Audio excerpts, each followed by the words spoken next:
मुख्यमंत्री भजनलाल शर्मा डिजिफेस्ट को लेकर के उत्साहित है।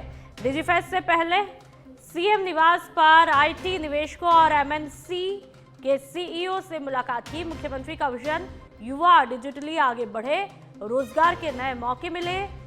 राजस्थान में आईटी सेक्टर में असीम संभावनाएं, नवाचार को मिलेगा बढ़ावा। आईटी सेक्टर के विकास के लिए सरकार पूर्ण सहयोग को तैयार है। डिजिफेस्ट से बनेगा प्रदेश में डिजिटल माहौल, स्टार्टअप को मिलेगा बड़ा मंच। कई प्रदेशों के निवेशक और उद्योग जगत के लोग इसमें भाग लेंगे। स्टार्टअप, विद्यार्थी, policy makers, tech leaders, investor, IT students होंगे शामिल।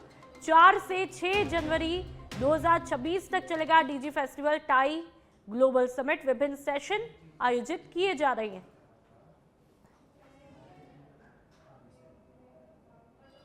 तो आपको बता दें कि मुख्यमंत्री भजनलाल शर्मा ने एक महत्वपूर्ण चर्चा की है।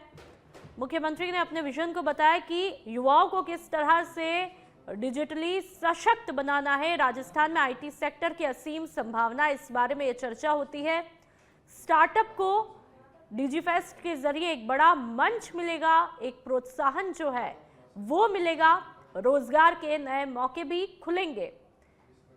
एमएनसी के सीईओ से आईटी सेक्टर पर भी चर्चा हुई। तो ये तमाम जब चर्चा होती है तब की ये तस्वीरें आप देख सकते हैं। मुख्यमंत्री भजनलाल शर्मा तमाम सेक्टर के अधिकारियों से चर्चा करते हुए अपने विजन को बताते हुए दिखाई देते हैं।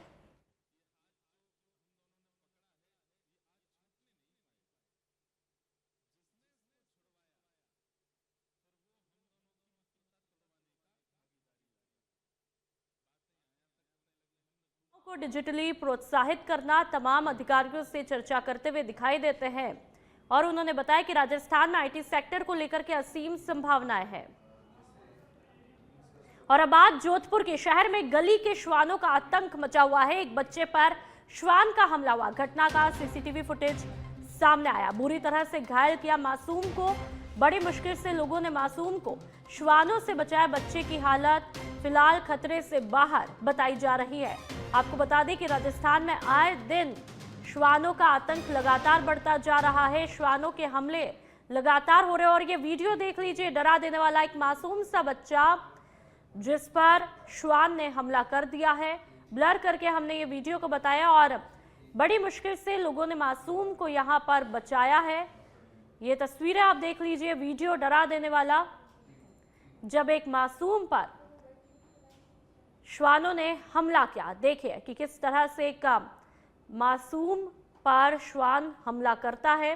डरा देने वाला ये वीडियो और बुरी तरह से मासूम घायल है। फिलहाल उसकी हालत खतरे से बाहर है। तो लगातार ये वीडियो आपको दिखा रहे हैं। एक मासूम जो शायद एक घर से बाहर निकलता है और अचानक से उस पर श्वानों ने हमला कर दिया। जोधपुर का ये वीडियो है और घटना का ये सीसीटीवी फुटेज आपके सामने। हालांकि अब बच्चे की हालत फिलहाल खतरे से बाहर है। बढ़ते हैं आगे। केकड़ी की मेहरू कला क्षेत्र की खारी नदी के टीपी पॉइंट पर बजरी स्टॉक के दौरान एक युवक डंपर के नीचे दबने से दर्दनाक मौत का शिकार हुआ। हादसे के बाद लीज धारक ने शव को बजरी से निकालकर अस्पताल पहुंचाया, लेकिन तब तक युवक की मौत हो चुकी थी। आपको लगातार बता रहे हो। और चलिए 12 की बात करेंगे, जहां पर अंता के समीप रायपुरिया में रात के समय एक किराने की दुकान में आग लगी, जिससे लाखों रुपए का सामान राख हुआ। बता दें कि दुकानदार को सुबह दुकान पहुंचने पर घटना का पता लगता है। दुकान के अंदर से धुआं उठते देखा गया और आग की वजह से सारा सामान जलकर खत्म हुआ। मौके पर घटना की जानकारी पुलिस को दी है, लेकिन आग लगने के कारणों का फिलहाल खुलासा नहीं हो पाया है। तो ये वीडियो आप देख लीजिए कि आग से लाखों रुपए का सामान जल करके राख हुआ और ये तस्वीरें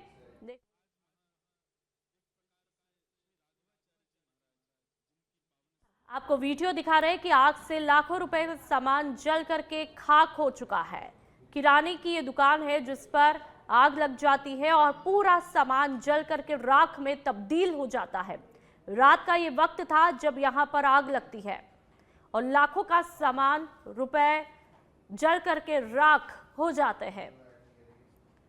राजस्थान में लगातार आग लगने की घटनाएं हर दिन बढ़ती ही जा रही है और पुलिस को इस बात की सूचना भी दे दी है। जैसे ही व्यवसायी को दुकान पहुंचने पर इस घटना का पता लगता है तो होश फाख्ता हो जाते हैं। 12 की दुकान की ये तस्वीरें हैं जब एक किराने की दुकान पर आग लग जाती है और रात का ये वक्त था और आप सोचिए पूरी रात आग लगती रही होगी और पूरा सामान जो एक दुकानदार ने पूरी अपनी दिन रात की मेहनत से कमाया होता है वो एक सेकंड में, एक क्षण में जल करके राख में तब्दील हो जाता है।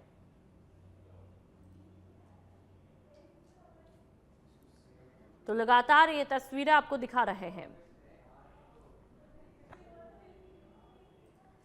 और अब विजयनगर की बात करेंगे जहां पर जैन मंदिर में चोरी की घटनाओं को अंजाम देने की कोशिश लगातार जारी है। चोर बेखौफ होकर के वारदातों को अंजाम दे रहे हैं। जैन मंदिर के मुख्य गेट के ताले तोड़ करके अंदर घुसने के प्रयास चोरों के द्वारा किए जा रहे हैं। जाग होने की वजह से चोर मौके से फरार हुए और मंदिर में चोरी होने से जो चोरी की घटना है वो बच जाती है। मंदिर के मुख्य गेट के ताले तोड़ने की घटना सीसीटीवी कैमरे में कैद हुई। तो लगातार चोर, और आप ये देखिए जैन मंदिर विजयनगर का है कि किस तरह से यहां पर चोर आते हैं और चोरी करने की कोशिश करते हैं। मंदिर का ताला तोड़ने की, दरवाजा खोलने की कोशिश करते हैं लेकिन वो असफल हो जाते हैं। लगातार जैन मंदिर में चोरी की घटनाएं आए दिन बढ़ती ही जा रही है, लेकिन सवाल यह है कि आखिरकार चोरों में कानून का खौफ क्यों नहीं है।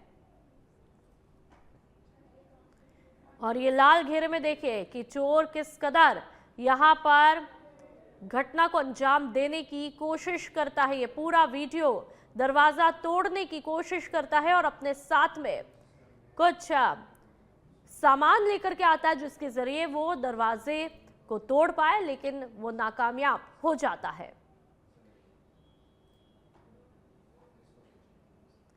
तो लगातार ये वीडियो आपको दिखा रहे हैं।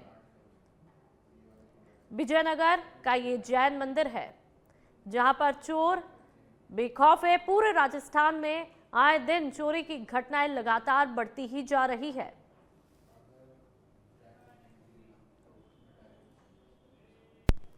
और अब बांसवाड़ा की बात करेंगे। कुशलबाग मैदान के समीप वल्लभ भाई पटेल पार्क में आज पहली बार फ्लावर प्रदर्शनी का भव्य आयोजन किया गया। तस्वीरें बेहद खूबसूरत, फूलों की ये तस्वीरें।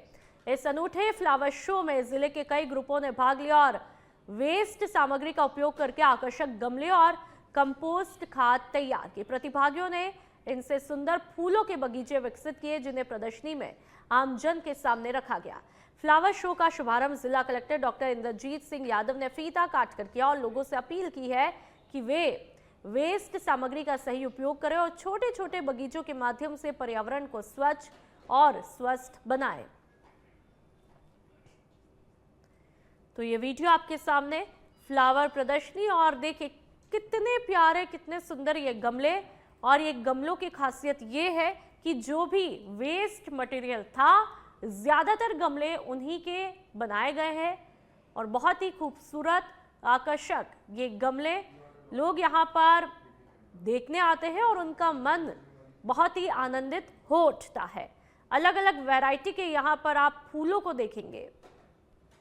प्रकृति को हम किस तरह से सच्चित रखें, किस तरह से हम बचा सकते हैं। जैसे कि हम पौधे लगा के बचा सकते हैं। घर में निकलने वाले जितने भी हमारे वेस्ट होते हैं, जैसे डिब्बे होते हैं या फिर किचन वेस्ट होता है, उनका हम किस तरह से यूज़ कर सकते हैं। किचन वेस्ट से हम पूरा खाद बनाते हैं और जो डब्बे वगैरह निकलते हैं, जो छोटी छोटी चीज़ें निकलती हैं, वो हम गार्डन पोट सजाने के लिए, गार्डन बनाने के लिए और डिफरेंट टाइप के आर्टिकल जो कि आप ऑनलाइन देखते हैं तो काफ़ी महंगे मिलते हैं, वही आर्टिकल हम घर पे वेस्ट चीज़ों से बना सकते हैं, लाइक बॉटल है, बहुत सारी चीज़ें हो गई, डिब्बे वगैरह हो गए, तो इनके हम आर्टिकल वगैरह बनाते हैं। और एक हमारी ये प्रकृति देवी जो कि पूरी की पूरी प्रॉपर ही वेस्ट चीज़ से बनी हुई है, छतरी वगैरह। मैं बहुत सालों से गार्डनिंग कर रही हूँ। पहली बार हमारी बांसवाड़ा में ये बाग बगीचा समूह का एग्जीबिशन लगा है, उसमें भी मैंने कुछ अपने प्लांट्स रखे हैं और उसमें जो मिट्टी है वो एक्चुअली हमने खुद बनाई है घर पर। खुद के जो वेस्ट होता है, मैं मानती हूँ कि अपना कचरा अपनी रिस्पॉन्सिबिलिटी होती है, तो इसीलिए हम जो गीला कचरा जैसे कि फलों के छिलके हैं, डंडल है, ये सब, और साथ में जो सूखा कचरा होता है, सूखी जो पत्तियां है वगैरह है, उसको सब मिला के जो हमारा किचन वेस्ट निकलता है उससे मिला के हमने एक कंपोस्ट तैयार करते हैं और उससे हमारे पौधे लगाते हैं। तो इसीलिए हमारे आप पौधे देखोगे तो आप बहुत अच्छे से चमक रहे हैं, उसमें जो फूल भी अच्छे से आ रहे हैं। तो मुझे लगता है कि हर एक को अपने घर के कचरे का इस्तेमाल इस तरह से करोगे तो आपको अच्छी सराउंडिंग में मिलेगी, फ्रेश एयर भी मिलेगी, और साथ साथ में आपका जो सबसे पहले तो मैं बाग बगीचा समूह बांसवाड़ा को बहुत बहुत बधाई देना चाहती हूँ कि इतने छोटे दिनों के अंतराल में सभी सदस्यों ने उत्साह दिखाते हुए इतनी तैयारी करी। यह बात एक छोटी सी बात से ही चालू हुई थी। मेरे ग्रुप का सबसे छोटा मेंबर मनीषा, वो एक दिन उछलते उछलते ऐसे ही आया, मैडम ऐसे करते हैं या फ्लावर शो करते हैं? अरे मैंने कहा करो, तो उन्होंने बोला नहीं सबको तैयार करो। तो वहाँ से एक बात चली और 15 दिन के अंदर ही अब आप सभी ये आपको दिखाएंगे कि कितना बड़ा, और 350 साल बांसवाड़ा को हो गए हैं। पहली बार है कि फ्लावर शो बांसवाड़ा में हो रहा है, तो मुझे ऐसे लगता है प्रथम प्रयास जो होता है वो प्रथम में ही रहता है। ये जो फ्लावर शो है बांसवाड़ा के इतिहास में एक मील का पत्थर कहलाएगा। सबसे पहले तो मैं बाग बगीचा समूह बांसवाड़ा को बहुत बहुत।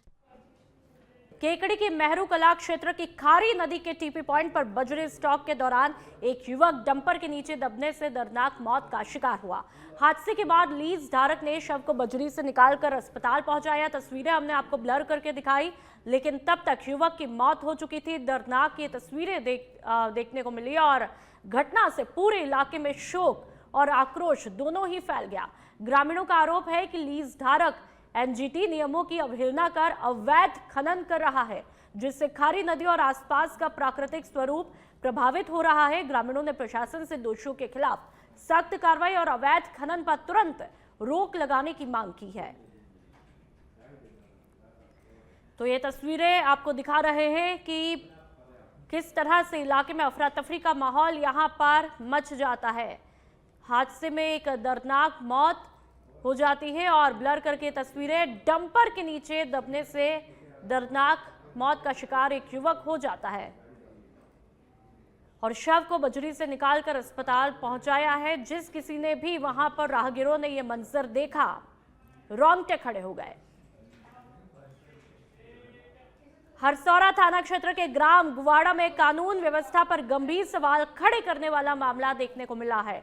31 दिसंबर की रात करीब 9:30 बजे एक दलित परिवार के घर में घुसकर हथियारों से लैस बदमाशों ने जानलेवा हमला किया। इस हमले में एक युवक गंभीर रूप से जख्मी हुआ, जिसके सिर में 19 टांके आए और बायां हाथ फ्रैक्चर भी हुआ। हालत गंभीर होने पर उसे बांसुर से अलवर रेफर किया गया। पीड़ित के भाई मंजीत का आरोप है कि गांव के ही कुछ लोग जो है वो लाठी, सरिये, चाकू और कट्टे लेकर के घुराए होकर के घर में घुसे और ताबड़तोड़ हमला किया। आरोपियों पर बाइक तोड़ने और 15,000 रुपए लूटने का भी आरोप है। पीड़ित का कहना है कि रिपोर्ट दर्ज कराने पर थाने से भगा दिया गया और 4 दिन बाद भी एफआईआर दर्ज नहीं हुई। पीड़ित परिवार ने धमकियों का दावा करते हुए सुरक्षा और सख्त कार्रवाई की मांग की है। तो आप देखिए कि किस तरह से यहां पर हमले के बाद तमाम लोग घायल हो जाते हैं। मतलब मेरे भाई के पास कॉल कर रहे थे और ये उनके साथ रहना नहीं चाहता था। उन्होंने ज़बरदस्ती से इसको बुलाना चाहा, कॉल करके कि आ जा, लेकिन मेरा भाई गया नहीं।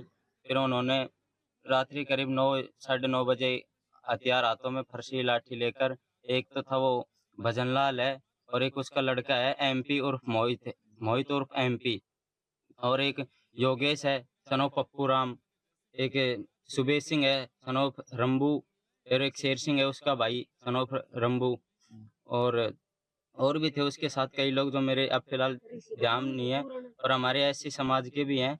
पूरण है सनोप, उसके पिताजी का नाम भीमाराम है, और एक उसका लड़का है मोनू सनोप पूरण, हमारे एससी समाज से ही है। एक गौरव है सनोप शेर सिंह। आगे घटना ये हुई, उनके हाथ में हथियार थे। हम घर पे आँच जला के बैठे हुए थे, हमने खाना भी नहीं खाया था, 9 बजे का टाइम था। तो अचानक से वो आ गए, कम से कम 10-12 लोग थे सर। और अचानक से आके सीधा बस मारने लग गए मेरे भाई को और मेरे को। मैं तो अचानक से छुटा के भाग गया था और मेरे भाई को नीचे गिरा लिया था। उनके पास हथियार भी था। प्रतापगढ़ के अरनोद की बात करेंगे, जहां पर पुलिस थाना अरनोद ने महज 24 घंटे में लूट की वारदात का खुलासा करके 3 आरोपियों को गिरफ्तार करने में सफलता प्राप्त की है।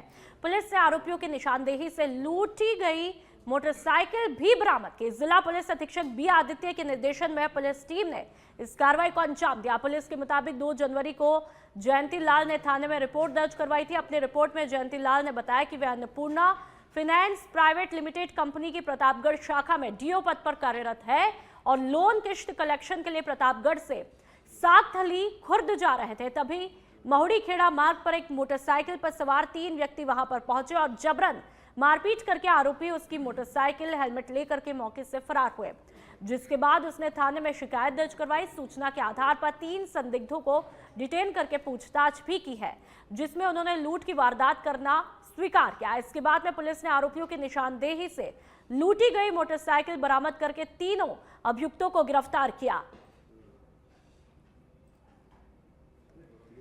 तो लूट का खुलासा, लूटी गई मोटरसाइकिल भी बरामद कर ली जाती है। एक महत्वपूर्ण सफलता, पुलिस ने जो तीनों आरोपी थे उनको गिरफ्तार किया, धर दबोचा किया। ये तीनों आरोपियों की तस्वीरें आप देख लीजिए, मुंह ढके हुए, और इन्होंने इस तरह की वारदात को अंजाम दिया था। झुंझुनू पुलिस ने 1.5 महीने में तीसरी बार एटीएम लूट की बड़ी वारदात को टाल दिया है। मुकुंदगढ़ मंडी से झुंझुनू रोड पर लगे एक्सिस बैंक के एटीएम को रात करीब 1:30 बजे ब्लैक स्कॉर्पियो में सवार बदमाश उखाड़ने की कोशिश कर रहे थे। उन्होंने पहले एटीएम कैमरों पर ब्लैक स्प्रे किया और मोटी रस्सी से मशीन को गाड़ी में डालने की कोशिश की, लेकिन पड़ोसियों की सूचना पर पुलिस मौके पर पहुंची। पुलिस को देखकर बदमाश मशीन छोड़ करके फरार हुए। वो तस्वीरें भी हमने आपको दिखाई। बैंक ने बुधवार को इस एटीएम में 20 लाख रुपए डाले थे। पुलिस ने एटीएम मशीन को सुरक्षित थाने पहुंचाया और कैश पूरी तरह से सुरक्षित बताया है। घटना की गंभीरता को देखते हुए पूरे इलाके में ए श्रेणी की नाकाबंदी की गई है और बदमाशों की तलाश जारी है। 1.5 महीने पहले नवलगढ़ में भी पुलिस ने 2 एटीएम लूटने से बचाए थे और बाद में 3 आरोपियों को पकड़ लिया था। तो ये झुंझुनू की तस्वीरें, जहां पर चोरों ने एटीएम लूटने की कोशिश की। रात को पता लगा कि एक्सिस बैंक के अंदर एटीएम में चोरी हो गई है। अभी कैश के बारे में मैं कुछ कह नहीं सकता, क्योंकि जब तक सिस्टम में चेक नहीं कर पाएंगे जब तक कुछ नहीं होगा। सेकंड थिंग, मैं थाना अधिकारी साहब से मिल चुका हूँ। उन्होंने मुझे बाकायदा पूरा आश्वासन दिया है कि चोरों को पकड़ के और सही कार्रवाई की जाएगी। रात को पता लगा कि एक्सिस बैंक इतला मिली कि एटीएम के साथ कोई छेड़खानी कर रहा है, तो गाड़ी वापस वहाँ से घूमी और जो भी गाड़ी एटीएम के पास से पहुँचने वाली थी, हमारी गाड़ी को देख करके एक ब्लैक रंग की स्कॉर्पियो जो एटीएम को तोड़ चुकी थी, तोड़ करके रोड के ऊपर गिरा करके गाड़ी में जो डालने वाले थे, हमारी गाड़ी आ गई और हमारी गाड़ी को देख करके उन्होंने गाड़ी आगे भगा दी। गाड़ी में फुटेज के अंदर सिर्फ एक आदमी अंदर बढ़ा है एटीएम के अंदर, तो वो एक आदमी बढ़ करके जो अपने सीसी कैमरे लग रहे हैं एटीएम के, उनमें ब्लैक स्प्रे किया उसने। फिर बाद में और कितने आदमी थे, कम से कम 3 या 4 आदमी थे। आइडिया तो वो कह रहे हैं कि भाई जो एटीएम बांध कर खींचा है, तो 4-5 आदमी तो कम से कम